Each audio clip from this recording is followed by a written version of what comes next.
Revenge of the Electric Car. Joining me now, two of the film stars. Elon Musk is the co-founder and CEO of Tesla Motors. Bob Blunt spearheaded GM's Chevy Volt, as you know from our previous conversation.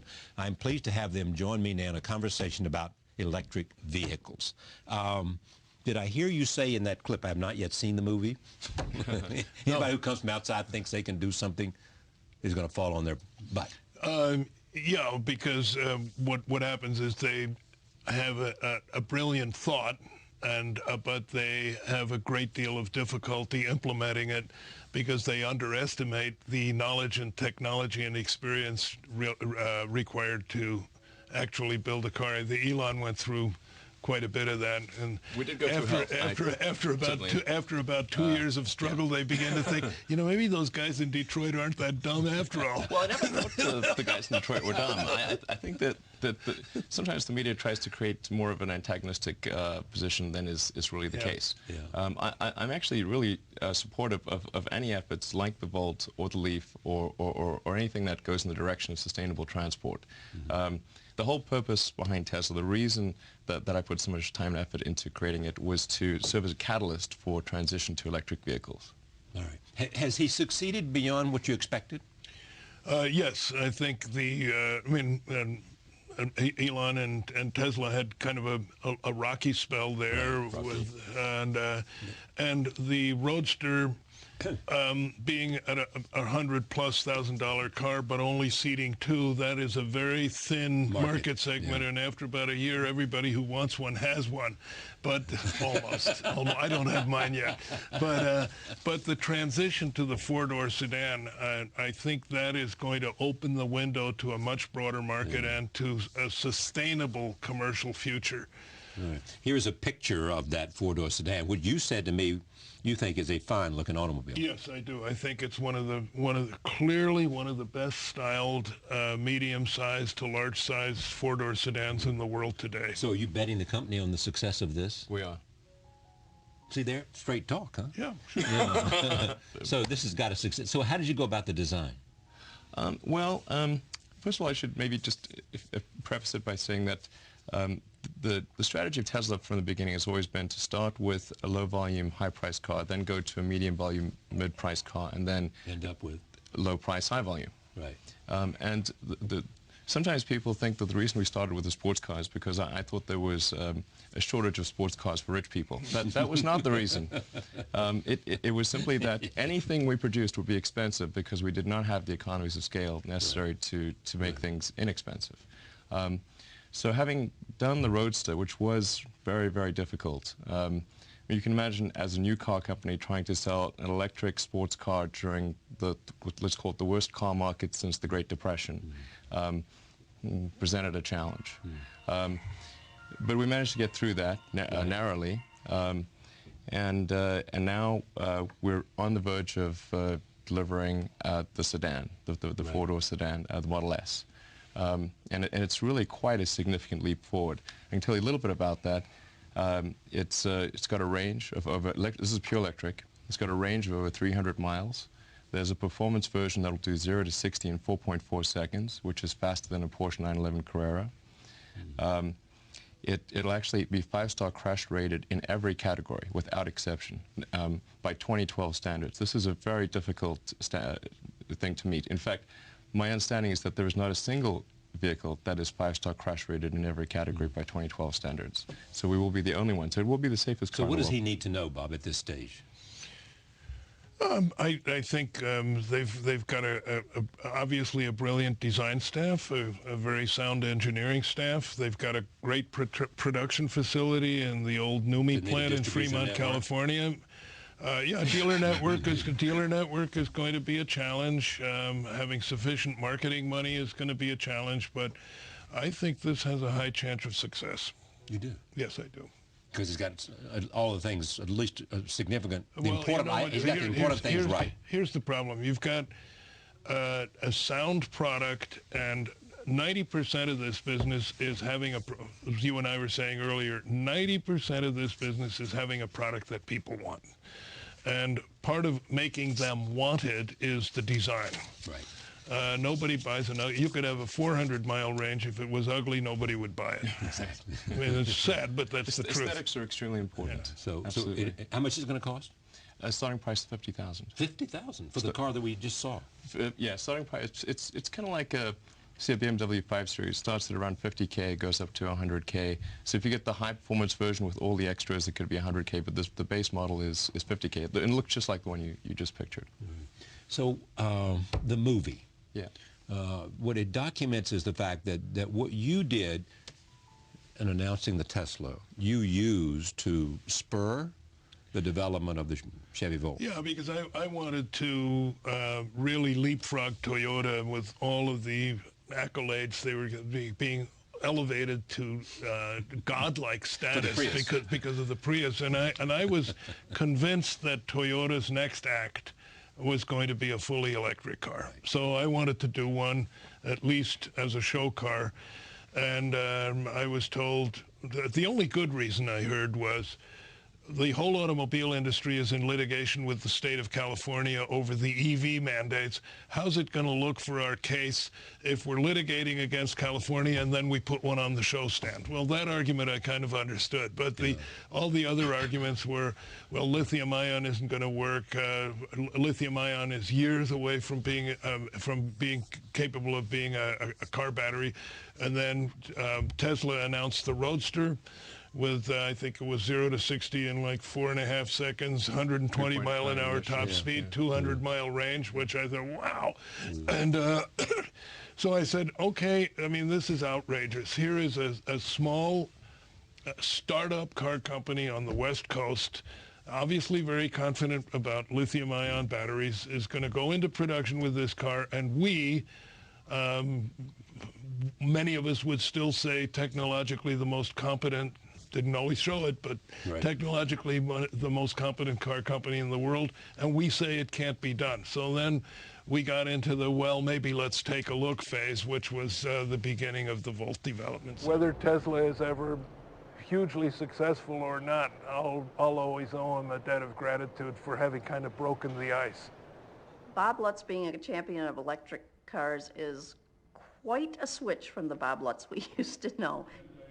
He sold the board on the fact that this technology would leapfrog Toyota, which had been GM's nemesis.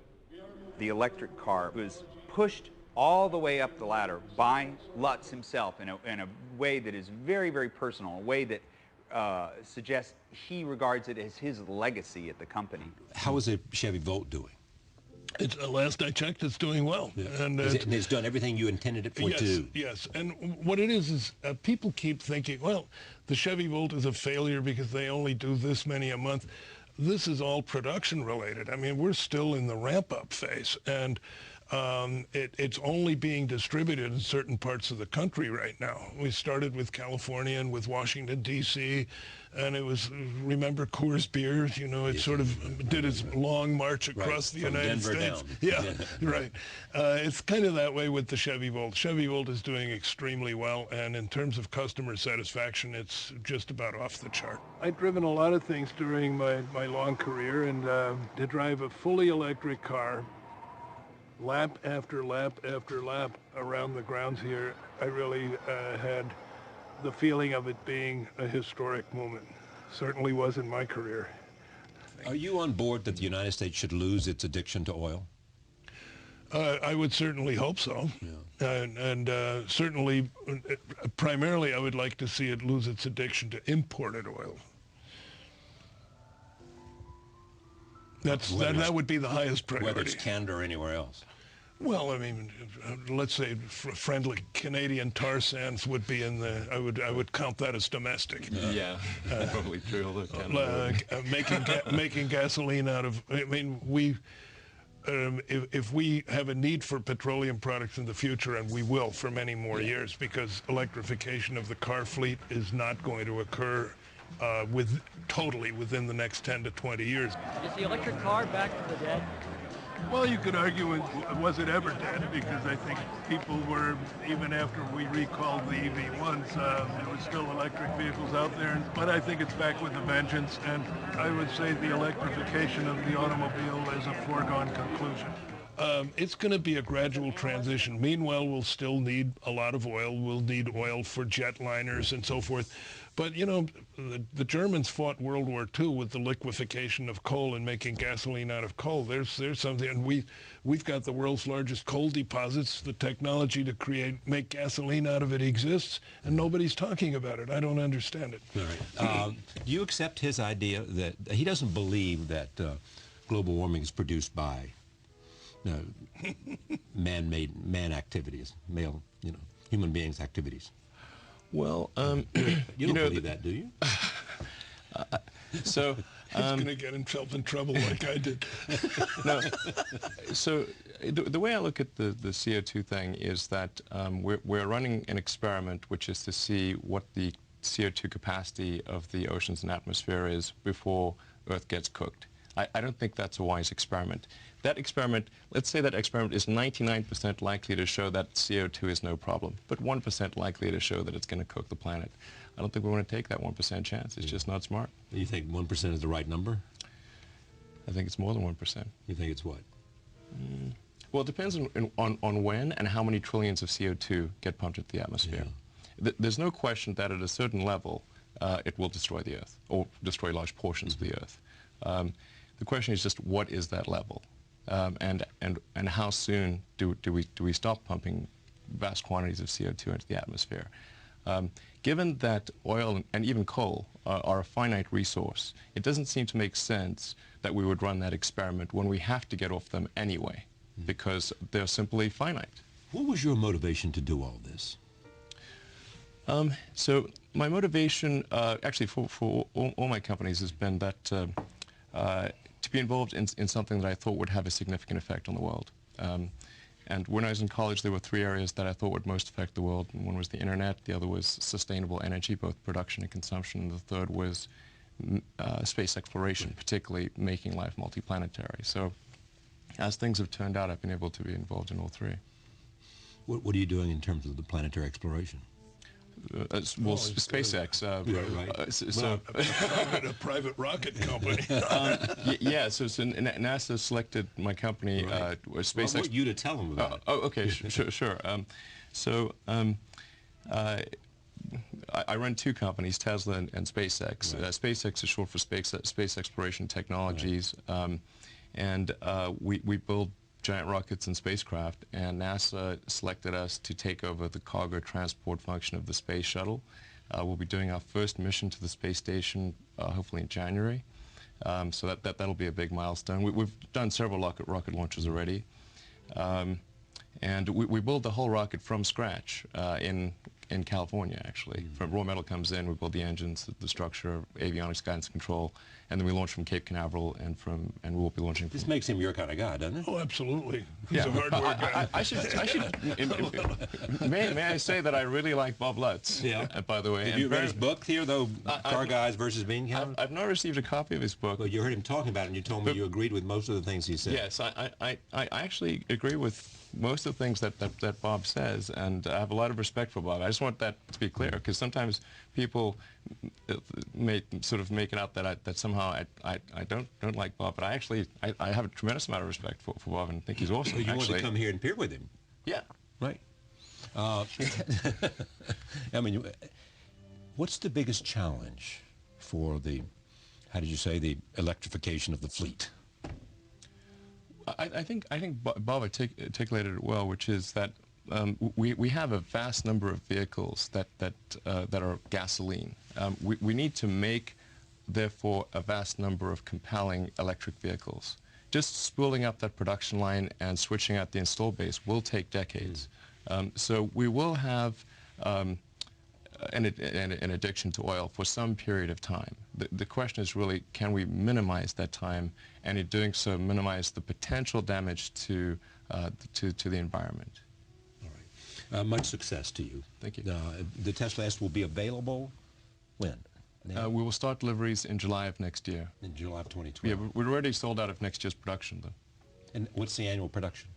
We will be producing at about 20,000 units a year, although since it takes a little bit of time for the production lines to spool up, we'll be producing about 5,000 or 6,000 cars next year. And where are they produced? Where are they in California. In California? Yeah. Fremont. Fremont. Yeah. It's the old Toyota GM plant called NUMMI.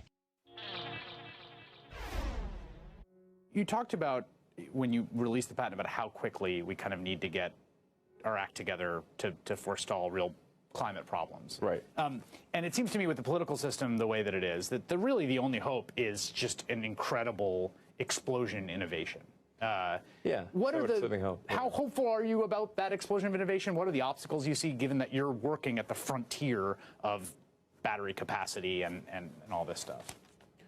Yeah, I think that the biggest concern I have is the sheer size of the industrial base that is based on gasoline or diesel sort of fossil fuels. The fact that there's 2 billion vehicles on the roads worldwide. There's 100 million new gasoline cars made a year. Even if all new cars were electric, it would take 20 years to change out the fleet. And of course, we're very far from all new cars being electric. That's what gives me a lot of concern about the future from a climate perspective. We're quickly exhausting the carbon capacity of the oceans and atmosphere, but we're not quickly moving towards electric cars or It's funny, you sound more pessimistic than I would have imagined you. Like, I would imagine that you're professionally optimistic because you're doing something. I would say I'm a naturally optimistic person. Right. I mean, you're doing something that, you'd have to be an optimist to start an electric car company, basically. Yes. Or to start a space company, or to start a solar company, right? What will it take to basically have the next 10 years of, say, solar and electric renewable energy look like the last 10 years of smartphone development? I'd love to say that that's even possible, and I'd love to say it's possible, but the thing that's difficult to appreciate, well, I suppose if people think about it for a moment, maybe it's not that hard. It's the sheer size of the economy that depends on hydrocarbons. Right. It's truly staggering, to consider. So the number of factories that have to be built to produce batteries and electric cars, produce solar panels, it's enormous. If you think of all the oil fields and the gas fields and the refineries, and you're trying to replace that infrastructure, which is trillions of dollars. So it would be difficult for us to move too fast, but at the same time, if we said like, okay, let's go as fast as possible, which we're certainly not going, it would still take a long time. That's the thing that I guess makes me a little bit concerned, or maybe more than a little bit concerned about the future, is that the vast amount of infrastructure that has to change. The legacy stuff that's all just sitting there. It's just so big. It's so big. Do you think that we are properly, that right now the market and the educational system is properly allocating talent into the areas that we need? Because it strikes me that right now, when Instagram sells for billions of dollars and you can make an iPhone game app that makes a lot of money, or go sell mortgage-backed securities, that we're not necessarily getting people to go do things like solve the really tough problems having to do with solar engineering or battery capacity that are going to be the thing we need to solve, or even carbon sequestration to make this problem solvable. Yeah, I think it's a tough thing. The biggest problem that we have right now is that we have a breakdown in the market system. Now, I'm ordinarily quite a big believer in the market, because the market is just the sum of individuals' decisions. But when there's a breakdown in the information mechanism of the market, that's where things go awry. Because there's no price on carbon emissions, it makes things that are carbon producing very rewarding, because the true price is not being paid. So if you're a petrochemical engineer, you can earn a tremendous amount of money, but you shouldn't really be earning that huge amount of money, because it's the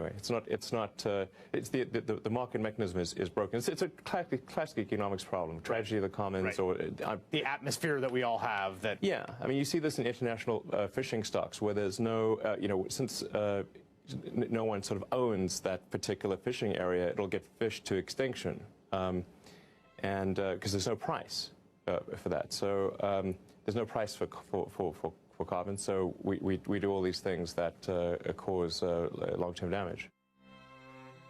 You know, So you're banging your head against a wall here a little bit. it's not easy to get these regulations changed. So talking of government, President Obama is obviously trying to do what he can. If you had 5 minutes with President Obama, what would you advise him for, one, stimulating the economy and entrepreneurship and creating jobs? Is there one thing that, if he could successfully get through, that would be a big stimulus, do you think?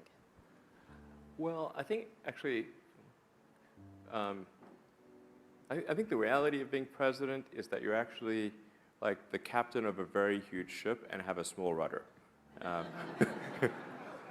Because obviously, if there was a button that a president could push that said economic prosperity, you'd be like, they're hitting that button real fast. Full steam ahead, yeah. You can measure the speed of light by how fast they press that button, because that's called the re-election button. So I'm not sure how much the president can really do, but I think you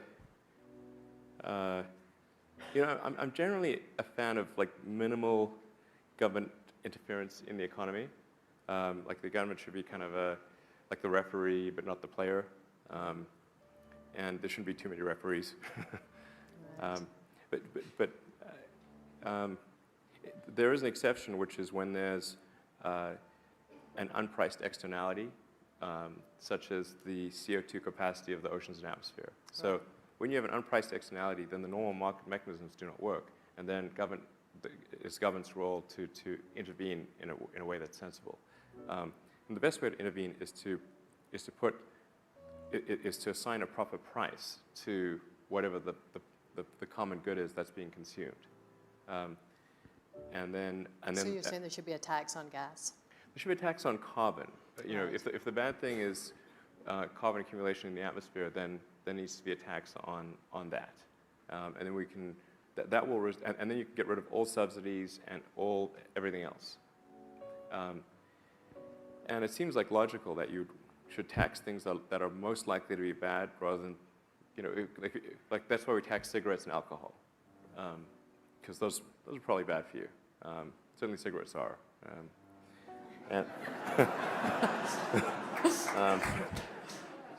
So you want to err on the side of taxing things that are probably bad, and not tax things that are good.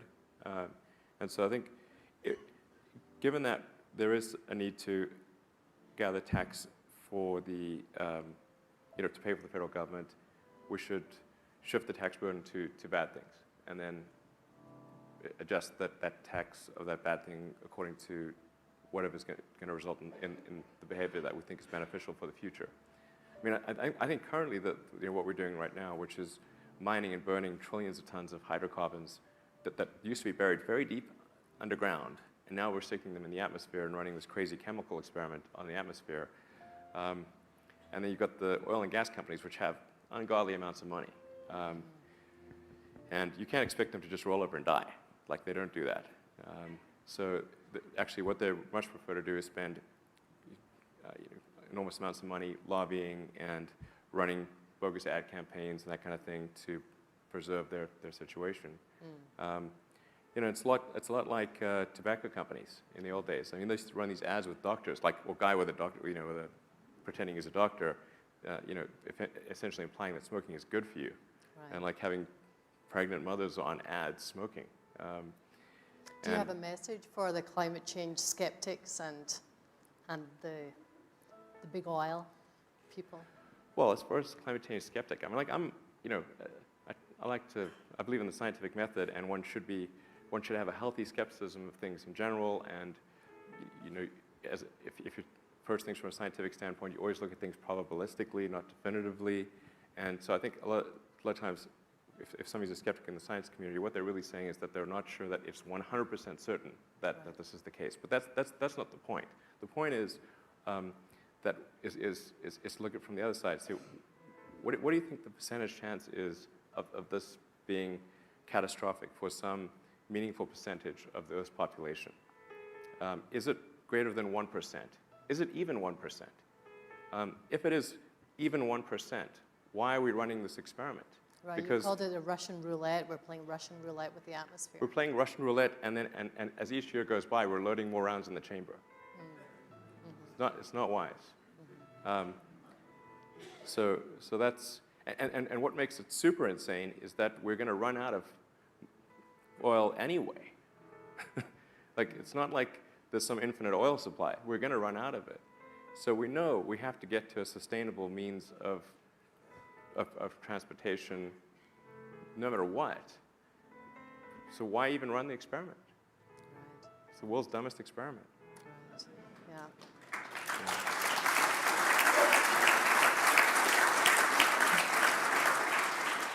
A big warm welcome to Elon Musk.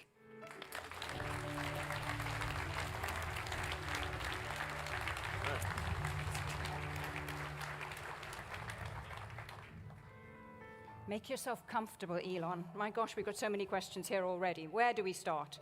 Shall we start with Tesla? Should we do a bunch of Tesla questions? Is that good, audience? Well, I thought I'd start off with a song. Please. Well, no, maybe I'll ask you this question. Rather than Tesla, I'm going to ask you this question, which is from me, not the audience. What exactly are you doing here? You know, this is an oil and gas conference. Why are you here? Well, Norway's been very supportive of electric vehicles, and so I'm here in gratitude and appreciation for what Norway's done for electric vehicles. Okay, so it's thank you to Norway, I think, Yeah, from Elon Musk. Thank you to Norway, exactly. So what is it about Norway, then? It's your second biggest market, I understand. It's third, actually, at this point. Okay. Ooh, someone else snuck in there. China. All right, okay. They have some Maybe demographic that's advantages. Yeah. So what is it about Norway? Is it the government support, putting in all Well, I those think power it's- stations? What is it? I think it's a number of factors. Certainly, Norway has a lot of incentives for electric vehicles, which are great. But it's worth noting that, say, Denmark also has very strong incentives for electric vehicles, but our sales are much greater in Norway than in Denmark. And I think in Norway, there's a core group of electric vehicle enthusiasts who have really taken it upon themselves to promote electric vehicles and have done an amazing job. And as a result, that has made Tesla sales in Norway really, really great. I understand there's one gentleman who owns more EVs than any of your customers around the world. And he's Yeah, based that's somewhere right. in Norway, yes? Yes, he's in Narvik. He's in Narvik. Yeah. Okay. And how many does he own? Do you remember? Are you That's counting? that's above the Arctic Circle, by the way. And I believe he owns, I don't know, 12 or maybe 14 now. So his name's Jens Kratholm, and he's a very nice guy. A very nice car. So we have a question here from the audience, which is, when is your next mass market car going to be ready? Because your current one is roughly what in price? Well, our current one is, in US dollars, it's about $70,000. So it is a premium car. And then we're coming out with an SUV version called the X. That's coming out next year. But also that's on the same platform, so it's about the same cost. The car that we're really looking forward to bringing to market is called the Model 3. And that's intended to be a mass market, long-range electric vehicle. It's the car that I wanted to bring out from the very beginning, but it just takes a bit of time to iterate the technology and complete. How long? Because I think the launch date has been pushed back and back a bit, eh? Well, it's we're hoping for about 2.5 to 3 years. Contingent upon that is completion of this very big battery factory called the Gigafactory that we're building. So tell us about that. Sure. So in order to make a lot of electric cars, you need a lot of batteries. And the lithium-ion battery capacity of the world, in terms of production capacity, is really not big enough yet, nor does it make the most advanced type of batteries that we really need for long-range electric cars. So in order to solve that problem, we found there was really no choice but to build a really enormous factory called the Gigafactory.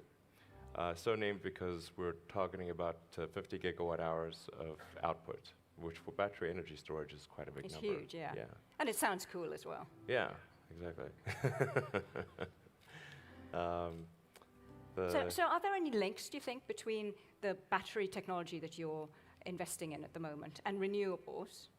I mean, would there be... Yes, absolutely, Or absolutely. is it the stuff that you're developing is not just for cars? Are there Correct. some... Yeah, okay. In fact... Tell us a bit more about that. Sure. So about a third of the output of the Gigafactory is intended as stationary storage, primarily to be paired with renewables, but also to do grid buffering in non-renewable situations, so that you can operate the plants, even if it's a hydrocarbon energy plant, you can operate it close to its optimum and avoid having to sort of peak. So I think we'll see really a very huge demand for stationary storage. And this is really going to help out some of the more intermittent sources like wind and solar.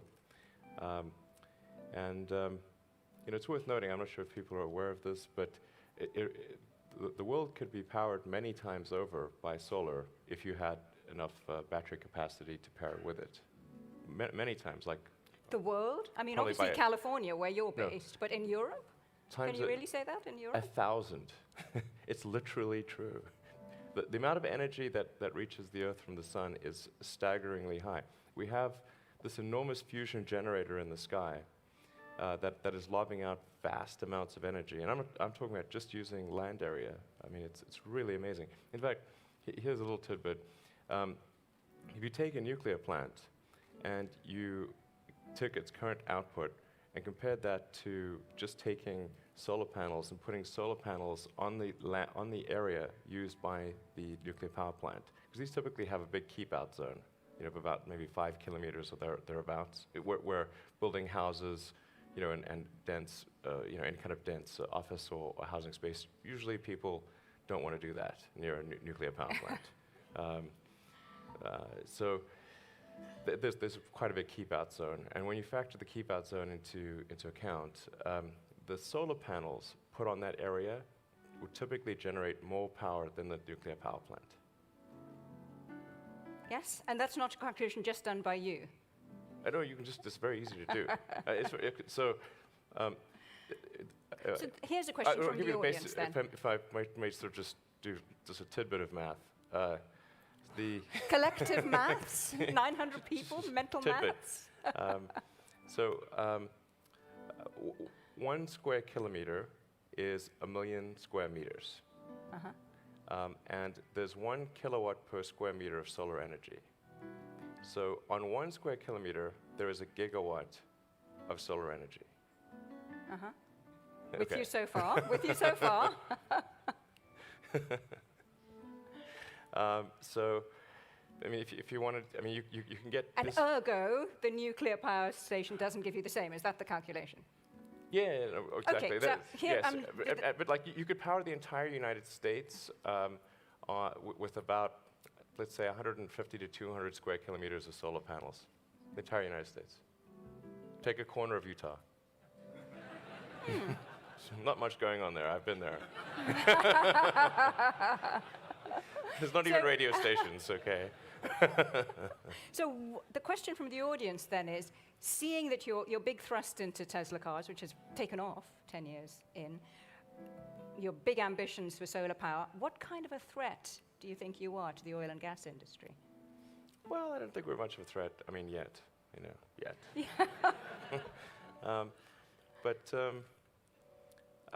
I mean, the more obvious threat is that we're going to run out of hydrocarbons to mine and burn. That's rather obvious. I mean, it's not. It's no time soon, judging from the comments we've had this morning. Well, it depends on what soon means. I mean, it's clearly getting harder and harder. My understanding is that the cost of extraction is doubled and in some cases tripled.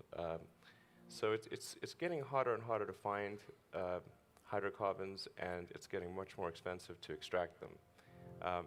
And really, we're just arguing about the when hydrocarbons run out or become prohibitively expensive, not if. I mean, I don't think there's anyone here who would say it's an if, not a when. They will run out for sure. So, what will? So you don't think? I mean, you are, a tech guy, right? You're a physicist and an engineer. You call yourself the chief architect of I tend to view things from You don't sort of think a physics human standpoint. ingenuity and technology and resourcefulness will mean that we will still have abundant fossil fuels available. I mean, this has been going on for some time. They think you've reached the boundaries, and yet they find more. And look at the whole shale gas revolution. That was stuff that people said would never be able to be extracted. There are time extensions on the game, but the game is going to come to an end. That should be absolutely certain, obviously, frankly. But I mean, to be in non-renewables, and it's tautological, either it's renewable or it's not renewable. So if you're in non-renewables, it's like you're stuck in a room where the oxygen is gradually depleting. And then outside, it's not. So you want to get out that room. And I think the ones that get out of the room sooner will be better off. I mean, if you look, is that where the mission to Mars comes in? No. Ironically, the rockets will use hydrocarbons. Quite a bit, I think. but Isn't there an inherent contradiction then here in your project? No, there isn't. I don't have any fundamental dislike of hydrocarbons. I simply look at the future and say, what is the thing that will actually work? And using a non-renewable resource obviously will not work. So we must find an alternative. But if there was a button I could press to stop all hydrocarbon usage today, I would not press it. You would not press it? Of course not. Okay. Did you expect him to say that? You would not press it because... It would cause human civilization to come to a halt. Every hospital would have to close down. That would be ridiculous. So it would be irresponsible to press that button. But what does need to happen is to, if we can, accelerate the transition towards renewables. That's the sensible thing to do. You know, if you take, say, I'm going to use maybe two examples. Saudi Arabia, since the Saudi Aramco president spoke here, Saudi Arabia has an enormous amount of sunlight, and that will be there for billions of years, or at least 1 billion years until the sun eventually engulfs us, but 1 billion years, solid.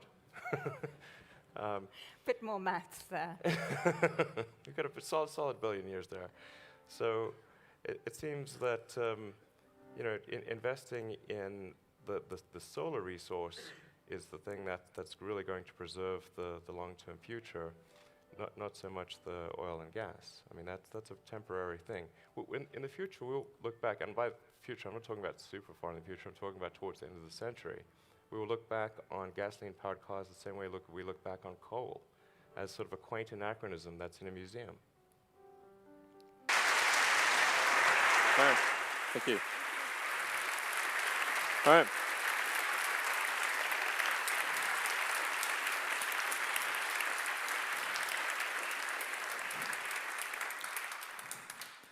All right, well, thank you for having me. It's great to be here. Paris is one of my favorite places in the world, and it's actually on the first trip that I went out of South Africa, Paris, that was where I went when I was a little kid. Well, my parents brought me when I was like 6 years old, so I've loved Paris ever since. So thank you for having me. What I'm going to talk about today is just, in general terms, what is needed to address the climate crisis. And this is the thing that if we do, what actions can we take that will accelerate the transition out of the fossil fuel era? So where we are today is, let's see if this thing's working, maybe not. Okay. All right. We have the present era, where we have the carbon cycle. And my apologies if some of you already know all about this, but I think some of these things are maybe not as obvious as they may seem. So there's a certain amount of carbon that is circulating through the environment. So it's going into the air, being absorbed by, and then getting absorbed by plants and animals, and then going back into the air. And this carbon is just circulating on the surface. And this is fine, and it's been doing that for millions, hundreds of millions of years. The thing that's changed is that we've added something to the mix. So this is what I would call the sort of the turd in the punch bowl. So we added all this extra carbon to the carbon cycle, and the net result is that the carbon in the ocean's atmosphere is growing over time. It's much more than can be absorbed by the ecosystem. It's really quite simple. We're taking billions of tons of carbon that's been buried for hundreds of millions of years and is not part of the carbon cycle, taking it from deep underground and adding it to the carbon cycle. The result is that a steady increase in the carbon in the atmosphere and in the oceans, which doesn't look like much if you look at it on this chart, but when looked at in the context of history, it actually looks like this. So the carbon parts per million has really been bouncing around the 300 level for around 10 million years. And then in the last few hundred years, it went into a vertical climb. This is the essence of the problem. This is very unusual and a very, very extreme threat, as you can see from this rate of growth. Then this is accompanied by a temperature increase, as one would expect. And this temperature increase, people talk about 2 degrees or 3 degrees. It's important to appreciate just how sensitive the climate actually is to temperature. And it's important to look at it in terms of absolute temperature, not in degrees Celsius relative to 0. We need to say, what is the temperature change relative to absolute 0? That's how the universe thinks about temperature. It's how physics thinks about temperature. It's relative to absolute 0. So for small changes result in huge effects. So New York City under ice would be -5 degrees. New York City underwater would be +5 degrees. But looked at as a percentage relative to absolute 0, it's only a ±2% change. So the sensitivity of the climate is extremely high.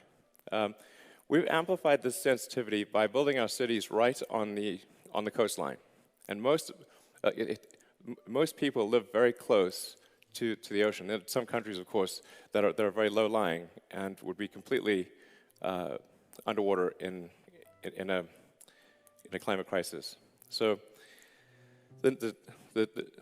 we've essentially designed civilization to be super sensitive to climate change. And the important thing to appreciate is that we are going to exit the fossil fuels era.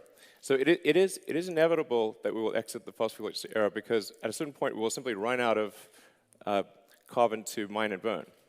So the question is really, when do we exit the era, not if. The goal is to exit the era as quickly as possible. That means we need to move from the old goal, with the pre-industrial goal, which was to move from chopping down forests and killing lots of whales. The old goal was to move from chopping wood and killing whales to fossil fuels, which actually, in that context, was a good thing. But the new goal is to move to a sustainable energy future. And we want to use things like hydro, solar, wind, geothermal. Nuclear is also a good option in places like France, which aren't subject to natural disasters. And we want to use energy sources that will be good for 1 billion years.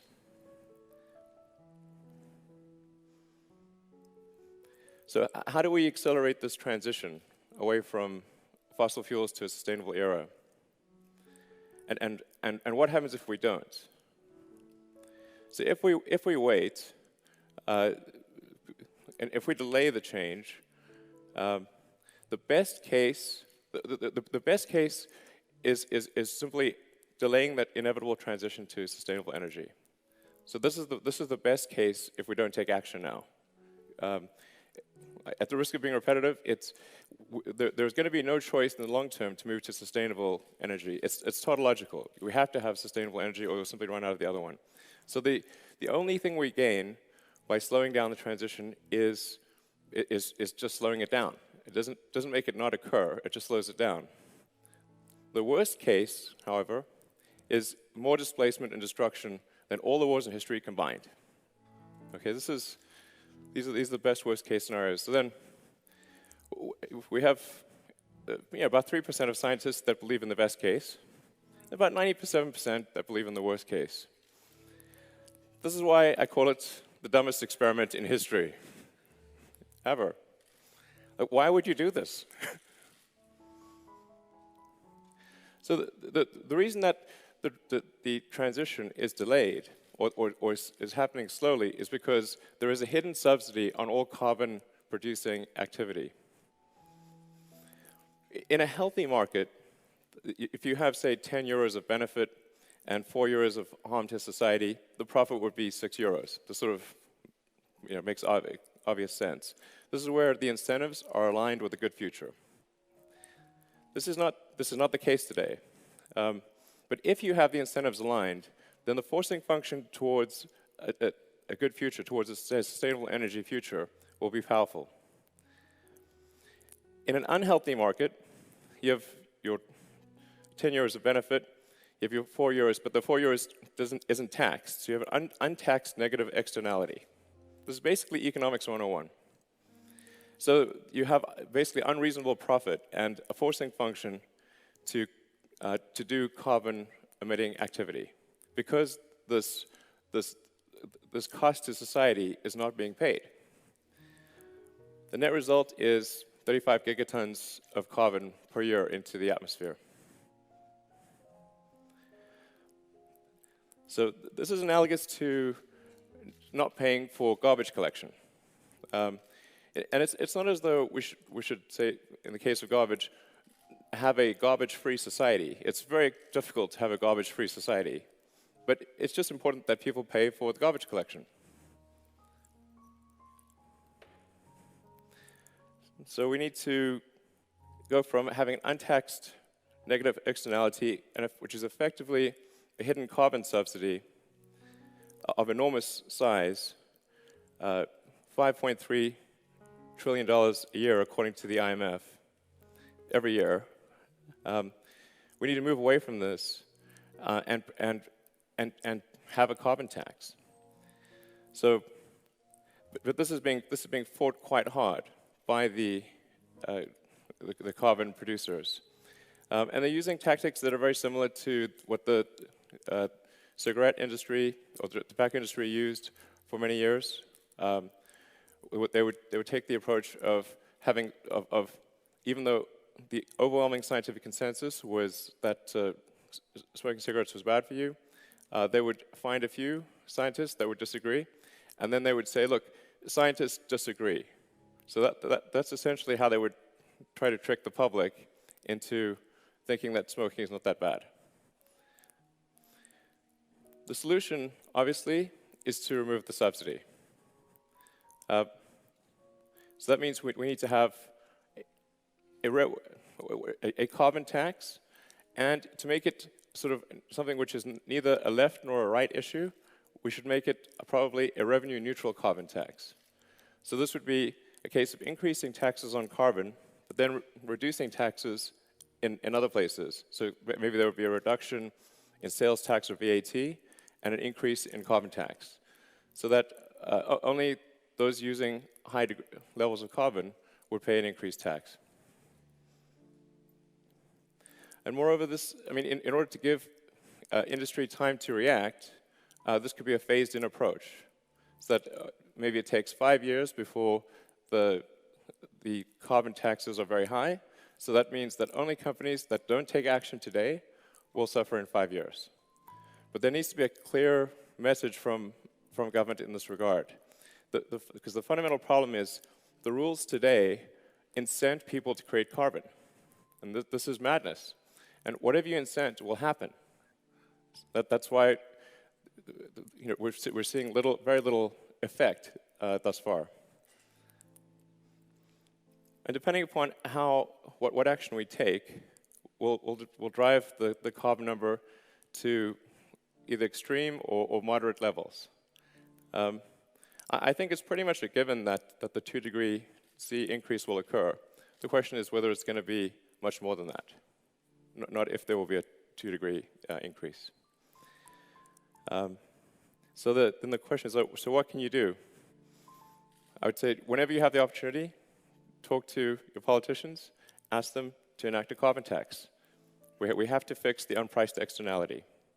I would talk to your friends about it and fight the propaganda from the carbon industry. So that's the basic message I have, and I'm happy to take questions. Thank you.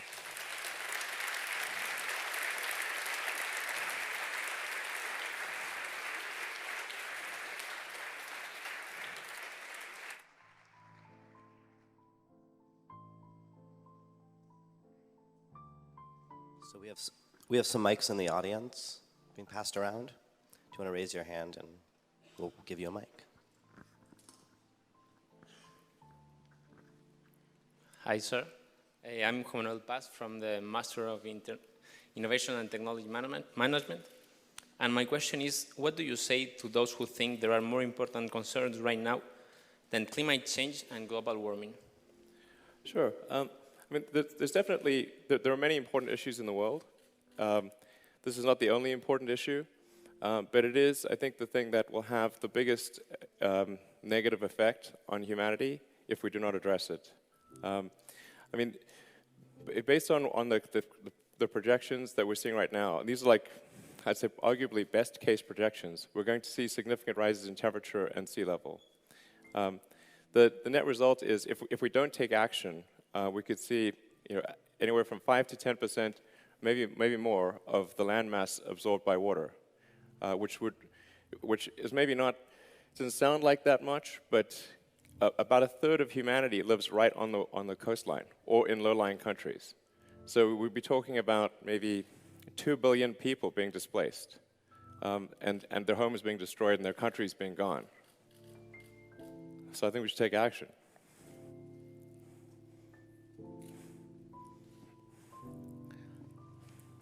Hello, sir. Thank you for coming here.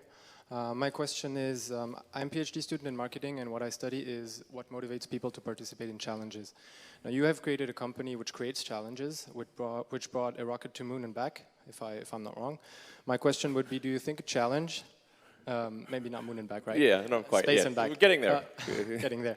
My question to you would be, do you think that incentives, which is the biggest incentive to use, monetary incentives, are the best possible incentive to get people to participate and solve the world's biggest problems? Or do you think people can do it in order to just help everyone on the planet and make it better? So is money the only way to ask people to get in and solve challenges, or do you have other ways to actually motivate people to participate?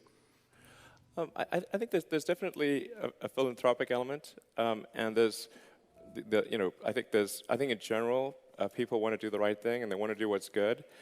The issue we have right now is that the rules fundamentally favor the bad outcome. So when you're fighting for the good outcome and it's an uphill battle, it's just slower. So with respect to climate change, it's just critical that the government, and the government is the setter of rules. The government decides what rules companies will play by. And if we currently have a system which massively incents bad behavior. So even if most people don't do the bad behavior, some people will still do the bad behavior.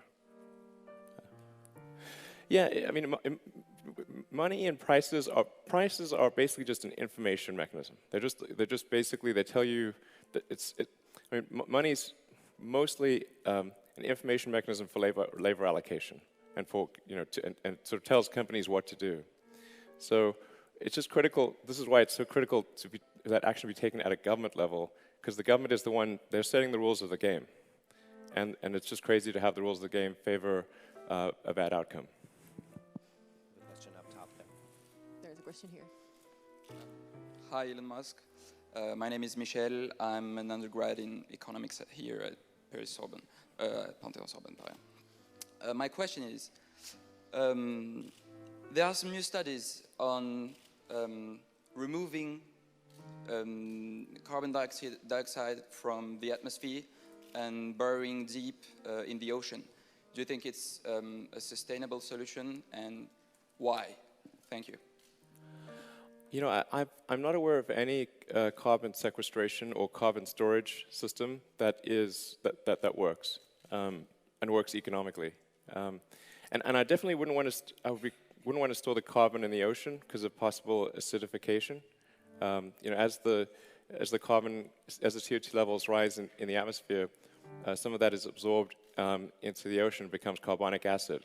And a lot of the shellfish in particular are super sensitive to changes in pH level. So I would definitely err against trying to store it in the ocean. There potentially you could try to store some of it in giant underground caverns, but the sheer quantity we're talking about, I don't think can be stored anywhere. There's just nowhere to store it. Yeah. Question up front. Hello, sir. I'm studying management at Parion, and I would know how long do Tesla Motors intend to use lithium batteries, knowing that it is not a limited resource? Well, actually, I think so. Lithium, in terms of energy storage, lithium I think is definitely the future and will be for a long time. There's actually not a shortage of lithium on Earth. So lithium is number 3 on the periodic table. It's actually extremely common. Any salty water has lithium.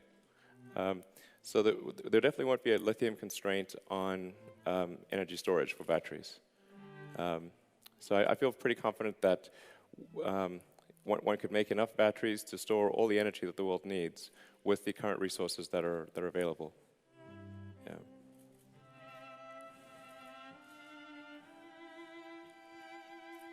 Hello, my name is Aydin Vahedi. I am a PhD student in Project and Infrastructure Finance in Sorbonne.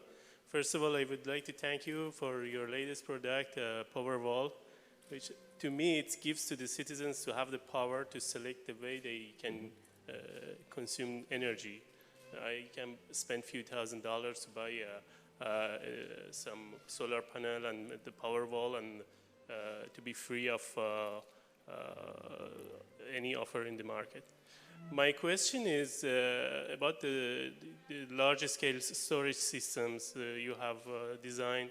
Have you received any serious involvement from governments and large companies to develop such infrastructure, or do you have any serious plans within the United States or maybe in other countries?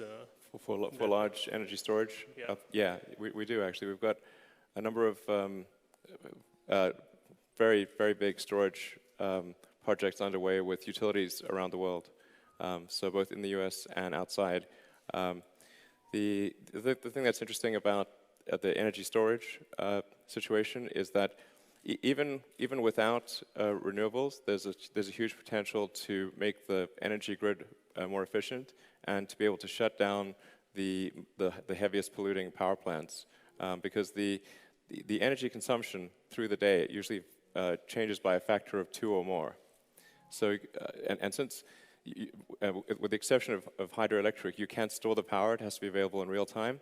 The world has somewhere between 2 to 3 times as many power plants as it actually needs. So if you can buffer the power with big stationary battery packs, then you can actually shut down the worst half of the power plants in the world. So I think that's sort of a very exciting thing that I think a lot of people don't appreciate, and I think it's going to make a big difference. Hi, sir. I'm Camille from the Master Degree Innovation and Technology Management. And my question is, do you believe that in the ability of government, international government, to prevent climate change, and what would you suggest? Yeah, absolutely. I think this fundamentally is a government issue. So it's as mentioned, the government is the one that sets the rules of the game. They set how companies are rewarded financially. And so in the absence of government actually establishing some kind of a carbon tax or potentially a cap and trade on carbon, which I was very excited to see that China announced earlier this year that they were going to do that. Unless the government does something to fix the market mechanism, we're fundamentally going to have a very slow transition out of the fossil fuel era. So it's critical that government action change the incentive structure. Yeah, and that'd be very clear. And so it's like, I think hopefully what comes out of this, the climate talks in Paris, is that the governments of the world say that they put their foot down and they say 5 years from now, let's say there has to be a huge change, and that companies know for sure that this is going to happen. And if they do, then the investment decisions they make today will bear fruit in 5 years. So for heavy industrial applications or for heavy industry, you kind of know what the world's going to look like in 5 years if you know what factories are being built today. Because if you build a really big factory, to get to full production takes about 5 years from the start. And so, since we know that today there are very few sustainable energy projects at large scale that are being built, we know that unless something changes very quickly, the sustainable energy will still be in a bad situation 5 years from now. So, you know, I mean, there are companies like, you know, at Tesla and SolarCity, we're quite ideologically motivated, but that's relatively unusual. So. Hi, Elon. My name is Thomas. What do you think about people who are saying that rather than trying to save the Earth, we should try to colonize other planets? Well, I think we should do both. Yeah. Yeah, I think we, you know, I mean, my sort of personal ideology is kind of split right now between trying to be helpful on Earth-related stuff, which is sustainable energy, and then trying to, you know, advance space technology so we can establish a self-sustaining city on Mars. But I do think it's important to be multi-planet, not just one planet, but another planet. So the overarching goal is to minimize existential risk. You know, so if we look out into the future and say, what are the things that pose a risk to humanity? To what is going to make the future good versus bad? And I think, obviously, if we have a sustainable energy future, that's good. And the faster that comes, the better. And then if we're a multi-planet species, that gives us much more resilience against an extinction event. And also would be a really great and fun adventure. Hi. My name is Joeda, and I wanted to know, in your opinion, what would the future will look like in terms of energy sources, and how soon could we use nuclear fusion efficiently? Thank you. Sure. Well, the thing to appreciate about the sort of installed industrial base is that it's really enormous. Like the number of petrol and diesel cars on the road and trucks is about 2 billion. You know, there are sort of hundreds of thousands of power plants using fossil fuels. So even if today we went super hard in the direction of renewables, it would still take a long time. So I think before we see significant change, it's probably 10 or 20 years. And there's a lot that can happen in 10 or 20 years, of course. So the faster we can bring that date forward, the better. Yeah. Hi, my name is Natasha. I'm from the Master Program of Sustainable Development. I have 2 questions. First one, because I want to be optimistic that we are going to switch at some point to be completely sustainable and to use renewable energies. Do you think that there are going to be a gap between developing and developed countries? And when developing countries will be able to reach developed ones, switching into sustainable and renewable energies? Sure. And second one would be sustainability of nuclear energy, in your opinion. Thank you. Sure. And I should answer the nuclear question, because that was posed just before this. I actually think that like nuclear fission, if it's in a location that is not subject to natural disasters, like in the case of France, there's a very high percentage of nuclear. I think that's actually a good thing. Obviously, you don't want to have nuclear fission power plants in places that are subject to natural disasters, because that obviously can go wrong. So I think fission is a good approach. Fusion is also interesting, and it's exciting to see what's happening with the ITER project, which is a fusion plant that's being built in France. I do think fusion is a feasible technology. I think we can definitely make fusion work. But it is kind of a far-off technology. So to make fusion at the power plant level work is probably, I don't know, 30 years away, and a lot of effort. So that's why, in at least for now, and I think maybe even in the long term, I'm a proponent of using the big fusion power plant in the sky called the sun. So that the sun is a giant fusion explosion, and it shows up every day. And if we have photovoltaics, solar panels, we can capture that fusion energy. It also needs to be stored in batteries so we can use it at night. And then we want to have high power lines to transfer solar energy from one place to another. So, but the important thing to appreciate is, like, if let's say the only thing we had was solar energy, that was the only power source, you could, if you just took a small section of Spain, you could power all of Europe. It's a very small amount of area that's actually needed to generate the electricity we need to power civilization. Or in the case of the US, like a little corner of Nevada or Utah, power the entire United States. So. Good evening. You do have a very impressive and stimulating career. You succeeded in business while staying true to yourself and beliefs. So I would like to know what advice you would give to a young entrepreneur who is aware of climate change issues, and maybe what was the best and the worst advice you were given about that? Thank you. Okay.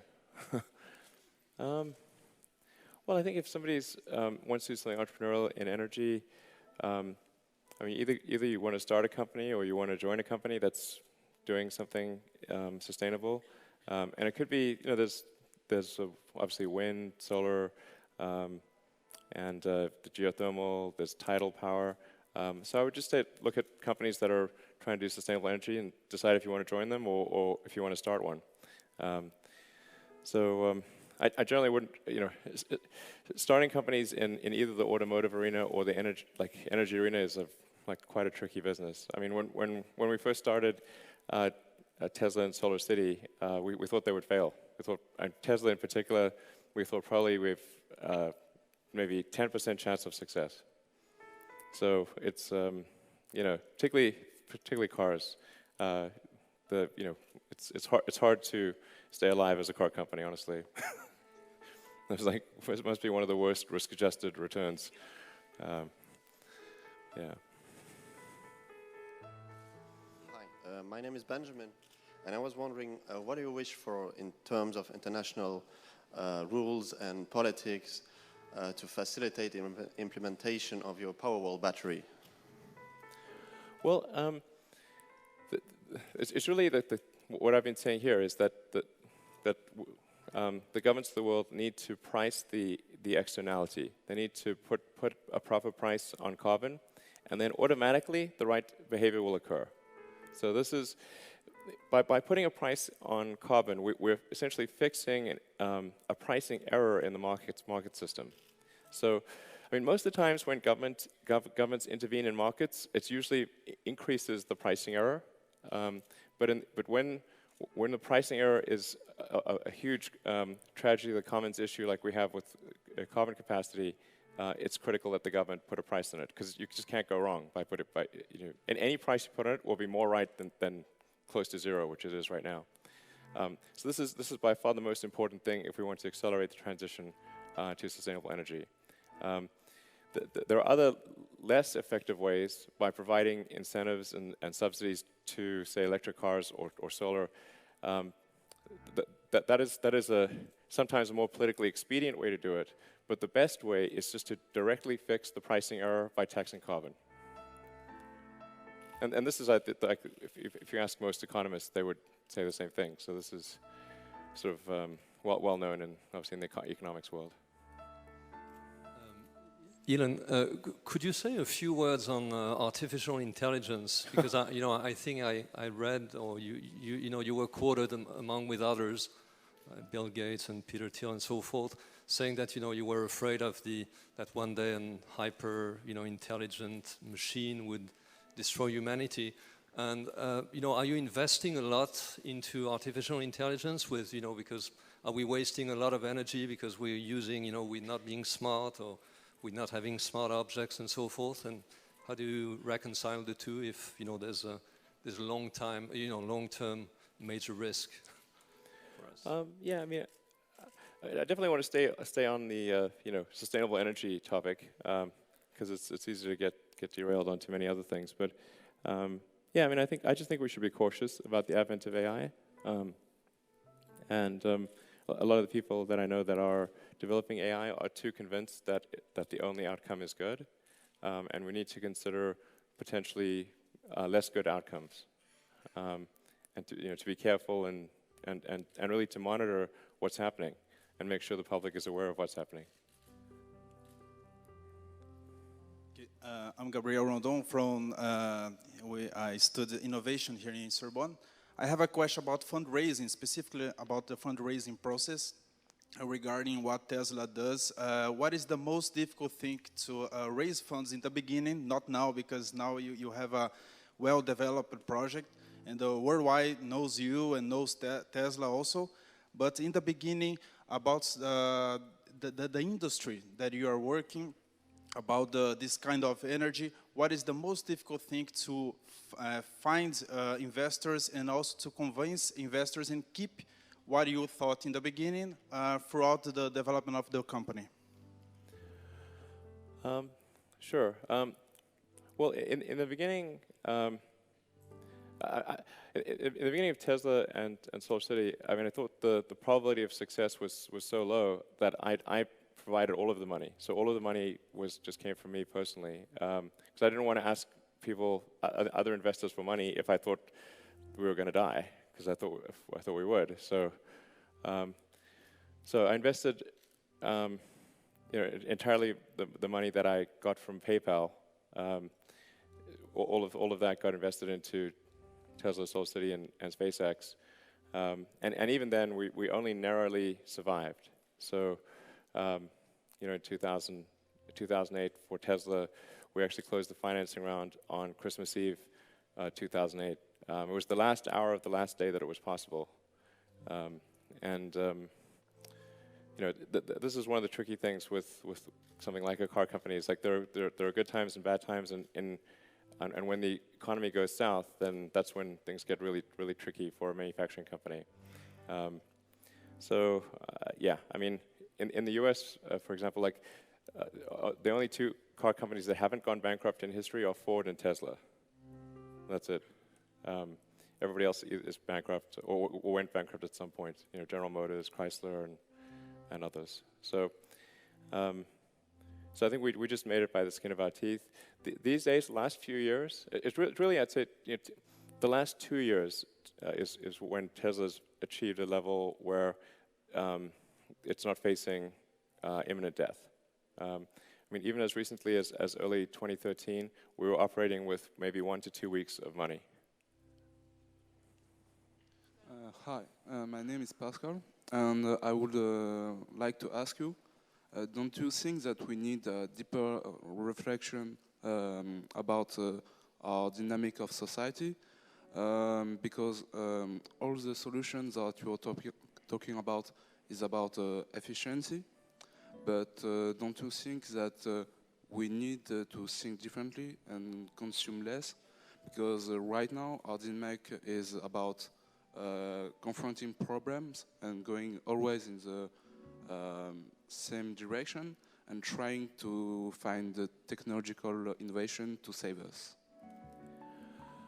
Yeah, I mean, I do think we should be watch our consumption. We shouldn't be wasteful, but even if we are really conservative in our use of energy and are very effective with recycling and all sorts of things, that delays the need to move to a sustainable future, but it doesn't eliminate it. Like if we don't have sustainable energy generation, that there's no way that we can conserve our way to a good future. We have to fundamentally make sustainable energy available. I mean, on the plus side, that there's actually an enormous amount of sustainable energy. I mean, the energy from the sun per square kilometer is a gigawatt. So if you just had a 1 kilometer by 1 kilometer array of solar panels, it would be generating, well, it would be receiving a gigawatt of solar energy. Then at a 20% efficiency, you'd be generating 200 megawatts. So we can actually generate way more energy, like probably, I don't know, 100 times more energy than we actually need to operate civilization just with solar panels. So we just need to fix the incentive structure of the world to make sure that companies are incented towards sustainable versus unsustainable technology. This is fundamentally the problem. Hello, my name is Lily, and I'm a PhD physics student at Yale University, but I graduated here. So I have 3 questions. So the first one is sort of political, because you mentioned it. You said that scientists, sometimes they diverge, they have different opinions, and it's Always. probably... Yes. On anything. Yeah, and that's also probably because sometimes they are financed by different corporations. Sure. And so you said that we should stop the propaganda, we should try to ask the politicians to set the rules so that we will go in a better direction, you know, not climate, you know, global warming. So that probably goes against the interest of oil companies, but as well probably the governments themselves when they have a financial interest. So I was thinking perhaps your own, I mean, perhaps we could have lobbyists ourselves, so that would be perhaps an efficient way to have those rules put into you know, so these rules, the carbon tax would be applied. Yep. So that's my first question. Because also, you know, France is one of the main importer of nuclear energy. So, you know, trying to ask them for a carbon tax when themselves are the people who are making the most money from importing, you know, nuclear energy from power plants. That are in France. We'll limit it to 1 question per person for now, I think. Okay, thank you so much. Yeah. So go ahead. The other question was, you know, renewable energy, that'd be great, but it's kind of intermittent. You know, like solar, solar energy. Okay, that's great, but perhaps we need to store it with lithium batteries. But we want to use like. Sure. Yeah. I see. The last one was the fossil fuel era. Okay. I mean, is it not going to go to an end on its own because it's not an unlimited resource? Right. Maybe pick one out of the 3 questions, Elon. Sure. Yeah. I mean, I think it's, you know, each government should just. They should do the right thing without depending upon what other governments are doing. Like, I think that's, you know, there's too much in these climate talks of countries like trying to only do things if another country does it. I mean, if it's the right thing for the future, a country should just do it and don't worry about what other countries are doing. Just do the right thing, and many of the countries are. So it's really just, you know, we just want to encourage as many governments as possible to change the rules to incent a good future. That this is fundamentally what has to happen, or we will substantially delay the transition away from carbon. So, yeah, so that's what has to happen. You know, Tesla and SolarCity, my companies are very tiny. Like, we're tiny companies. So in order for there to be a big move towards sustainability, the giant companies have to know that is what the governments are demanding for the future, and that's what the people are demanding for the future. So at the end of the day, if, you know, the governments respond to popular pressure, like if you tell politicians that your vote depends on them doing the right thing with climate change, that makes a difference.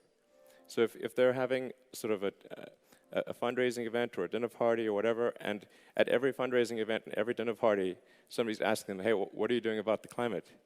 Then they will take action. So I think you have tremendous power. You have the power to make the change. We can't. Let me tell you, we definitely can't beat the oil and gas industry on lobbyists. Okay, that would be a losing battle.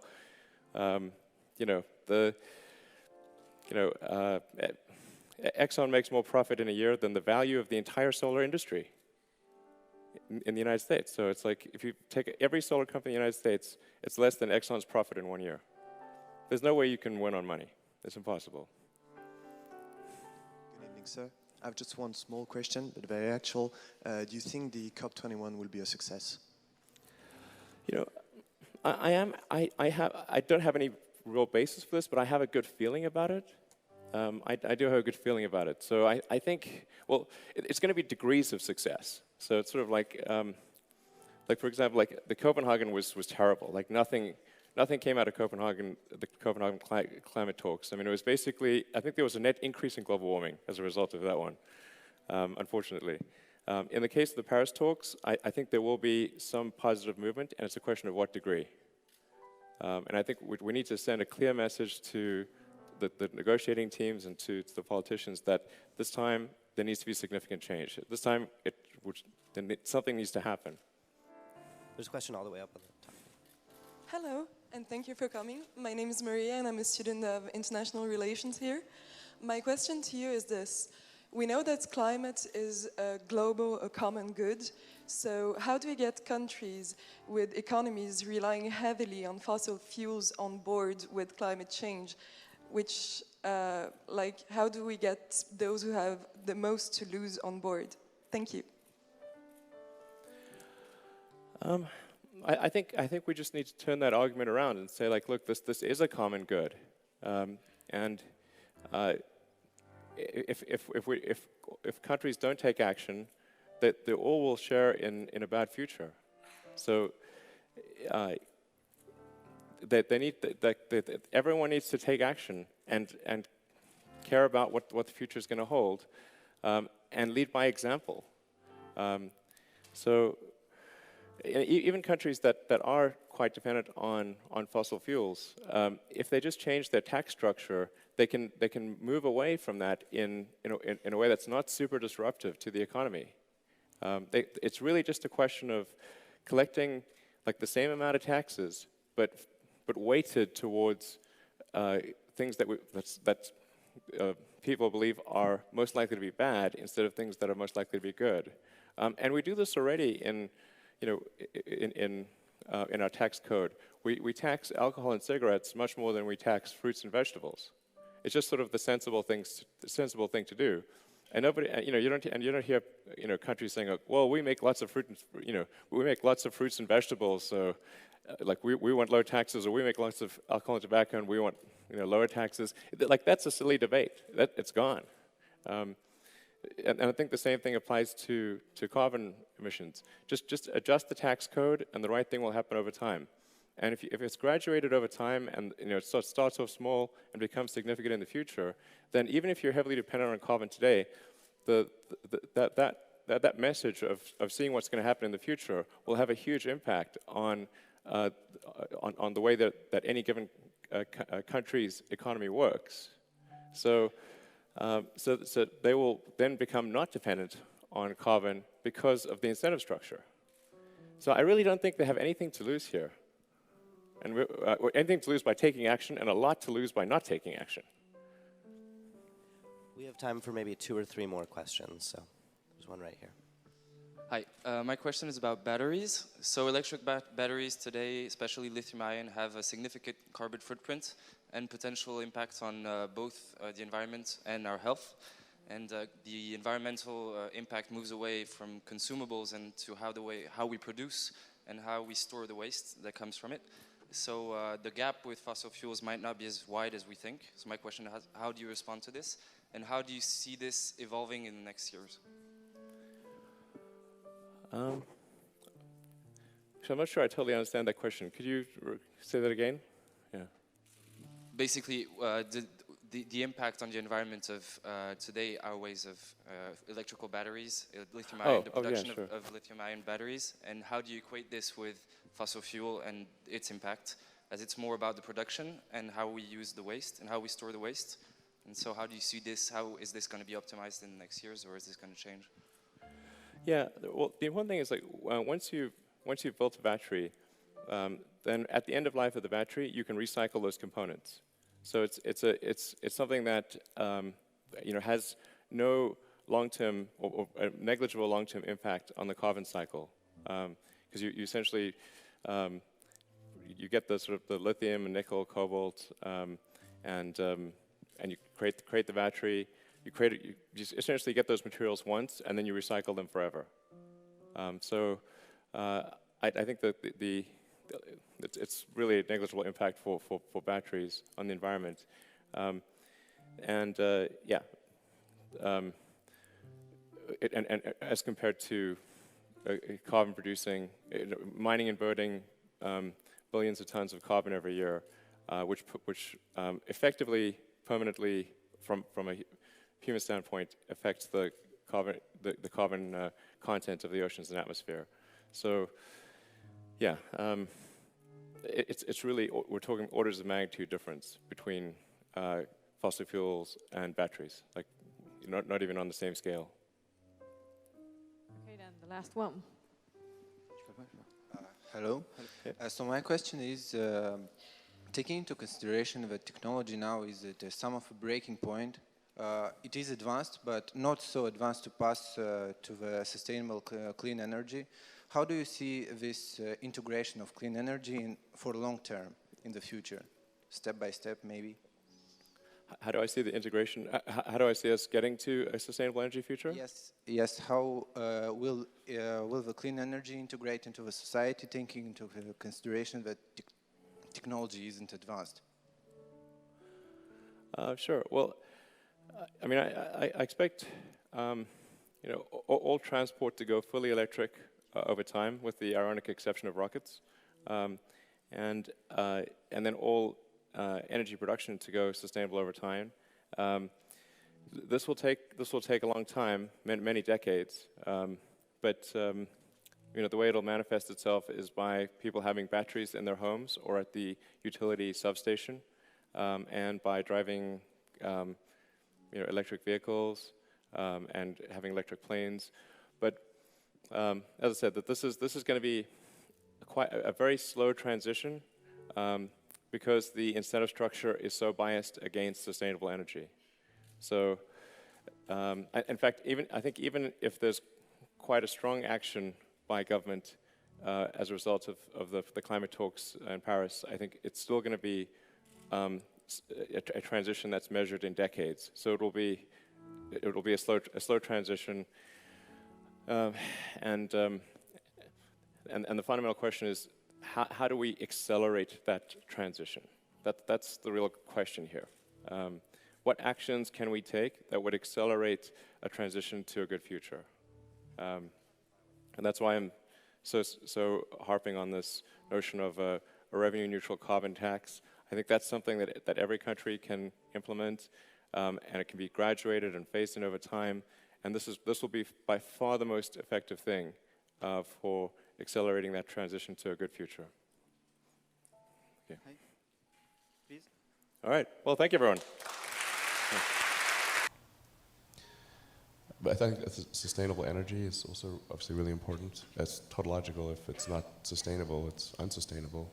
Yeah, how close are we to solving that problem? Well, I think that the core technologies are there with wind, solar, with batteries. The fundamental problem is that there's an unpriced externality in the cost of CO2. The market economics works very well if things are priced correctly, but when things are not priced correctly, and something that has a real cost has zero cost, then that's where you get distortions in the market that inhibit the progress of other technologies. So essentially anything that produces carbon, it puts carbon into the atmosphere, which includes rockets, by the way. So I'm not excluding rockets from this. There has to be a price, and that you can start off with a low price, but then that price, and then depending upon whether that price has any effect on the parts per million parts per million of CO2 in the atmosphere, you can adjust that price up or down. But in the absence of a price, we sort of pretend that digging trillions of tons of fossil fuels from deep under the earth and putting it into the atmosphere, we're pretending that has no probability of a bad outcome. And the entire scientific community is saying, obviously, it's going to have a bad outcome. Obviously, you're changing the chemical constituency of the atmosphere. So, so it's really up to people and governments to put a price on carbon, and then automatically the right thing happens. It's really straightforward. What do we do with the carbon that's already up there? I actually think we can manage with the current carbon level, or even a little bit higher. And this is going to sound like I'm backtracking, but there's actually an argument that more carbon in the atmosphere is actually good, but up to a point. So we might actually arguably have been a little carbon starved. If you go back 200 years ago and say, okay, well, a few hundred years ago, we had like 280, 290 parts per million of carbon. We're probably a little carbon starved. Now we're about 400, just past the 400 mark. I think somewhere in the 400s, probably okay. We don't have to worry about sequestering carbon or anything like that. But now, if this momentum keeps going, and we start going up to 600, 800, 1,000, 1,500, that's where things get really squirrely. The sheer momentum of the world's energy infrastructure is leading us in that direction. So it's just very important that the public and the governments push to ensure that the correct price of carbon is paid. So that will be the thing that matters. Hey, I'm Lachlan Campbell. I'm an 18-year-old former Hack Club leader from State College, Pennsylvania. So there's a widespread belief that solving climate change and capitalism are incompatible. We founded both SpaceX and Tesla as for-profit companies. Do you think we need to change capitalism, or how do you see the role of for-profit corporations trying to solve climate change? Another great question. Man, you guys have like better questions than all mainstream media combined. It's crazy. This is it. Guys, come back. Awesome. So I think this is actually a really important discussion and debate that we should have, because I actually think capitalism is a good system provided that the rules are set correctly. And so the issue that we have right now is basically an unpriced externality in the CO2 capacity of the oceans and atmosphere. And so when you have an unpriced externality, then that's when capitalism, which is simply responding to market forces, and market forces are simply, what do people want? Like at its basic definition, capitalism is just doing what people want. Literally, but if the rules are, if there's an unpriced externality, which is not that often, it's not that often, but in the case of CO2 capacity of oceans and atmosphere, there's an unpriced externality with a certain risk associated with it. As that magnitude gets more, the risk gets higher. So the obvious solution here is a carbon tax. Now, over time, I am confident we will have this. And if we just put the carbon tax in place, everything will be fine. I think greatly, even like companies like Exxon are saying, do a carbon tax. So it's the thing that should be done. And then that will write the system. But I mean, there's a lot that I have to say on this front, which if I may sort of wax on for a bit, and it'll probably get me into trouble, but whatever. You have to say, you want to say, what is the system that will result in the most amount of good for the most amount of people? Like, what maximizes the area under the curve of population happiness? That's really what I think we should be trying to achieve. And I think that almost by definition is capitalism, but we've got to fix capitalism in certain areas, like I said, with the rules around CO2 capacity of oceans and atmosphere. But mostly it works quite well. And it's hard to think of what a good alternative would be. Like often people say, well, the government should do it, but really, what is the government but a corporation in the limit? You know, if you say like, if you scale up a corporation and the government is just the biggest corporation, and it has a monopoly. So is the government going to do the right thing when it is a monopolistic corporation? Unlikely. The government is essentially not the solution. It is, and mostly because a monopolistic the bigger a corporation gets and the more monopolistic a corporation gets, the weaker the feedback loop is for serving the customers or the population. So if you have a weak feedback loop, then the responsiveness is not going to be good. The product will not be good. Yeah. So, like, if you don't like what the government's doing, and how can you really complain? And what's your alternative? But if you have competition, then that keeps people on. That keeps entities honest. Like, if two entities are competing to make you happy, then that's good. But if they don't have to compete to make you happy, that's bad.